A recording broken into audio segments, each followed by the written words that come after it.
from CullensABCs.com, and I have a fall art idea for you. It's making a tree with some beautiful leaves on it. So let me tell you the things that you'll need to make this project. You'll need a piece of white construction paper. You could use any color that you'd like, but I think white just shows up the colors really well. If you have a piece of white construction paper that's a little bit longer, use that one. They look really neat when they get done. But if you just have the 8.5 by 11, that'll work great too, okay? A brown crayon, some paint. I would use yellow, orange, red, brown. You could use green too if you wanted. Those will be the colors of the leaves on the tree. Okay, so you ready? Here we go. So on the piece of white construction paper, have the child put their hand on it, and then you can trace around their hand and their arm. So if the child, though, wants to do the tracing, that is great. Have them just keep their hands steady and do the tracing themselves. Perfect. I love that idea of having kids interact and do that. But if they can't do it or they need some help, you can do it for them. Okay? So we'll have the fingers represent the tree limbs, and then their arm will represent the tree trunk. Now, of course, I used my hand, so my hand takes up more room on the page, but a child's hand will be just little at the top, and then you'll have a long tree trunk. It looks so neat when it's done. Okay, so they can trace it. They can use their pincher fingers and use that grasp, and they can trace around their hand and their arm if they'd like, but if they need help, you can help them with that as well, okay? Now, of course, if they want to add some more fingers, some more tree limbs, they could do that as well and just put their finger a different way and just add some more, okay? Now, the Q-tips, what you'll use the Q-tips for is the paintbrush.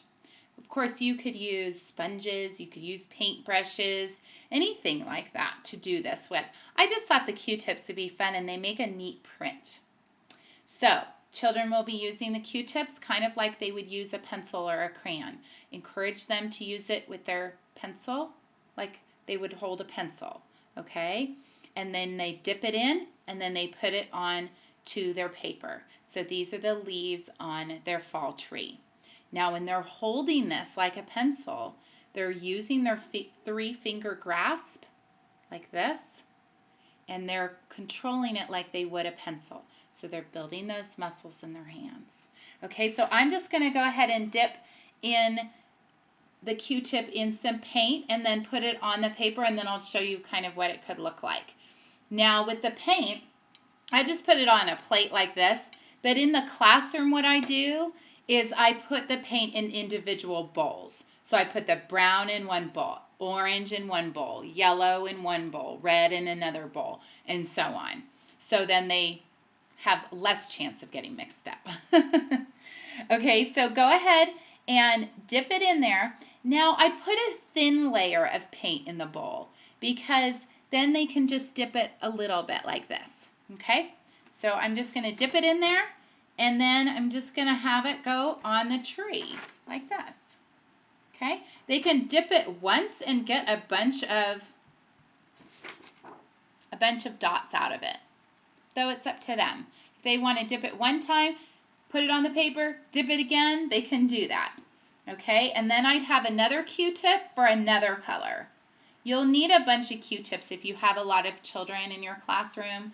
You'll need a bunch of different Q-tips because, you know, they kind of pull apart and they get a little gross at the end sometimes. So make sure you have a bunch of them ready. And luckily Q-tips are pretty cheap and you get a bunch of them in a package. Now at home, you may just have a couple children and you can just do a few Q-tips. You don't need a lot. So see how it's starting to come together? They kind of look like leaves on a tree, and they're the colors of the leaves. So you can talk about that as they're painting. Talk about the colors they see. So they're working on color recognition as well. Okay, and they're also working on their small motor skills, which is awesome. That's always a good thing.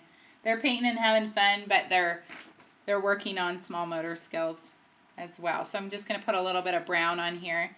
And then some children will take the Q-tip and they'll use it as a paintbrush. And they may start painting the tree. And that's okay, because look at the great lines in the tree that it gets. And that's neat. Now what I've done before is I've taken this and I've framed it. I've put some different color around it, construction paper around it, and then hung it up, and it looks so great. I hope you enjoy this fun fall idea. Bye.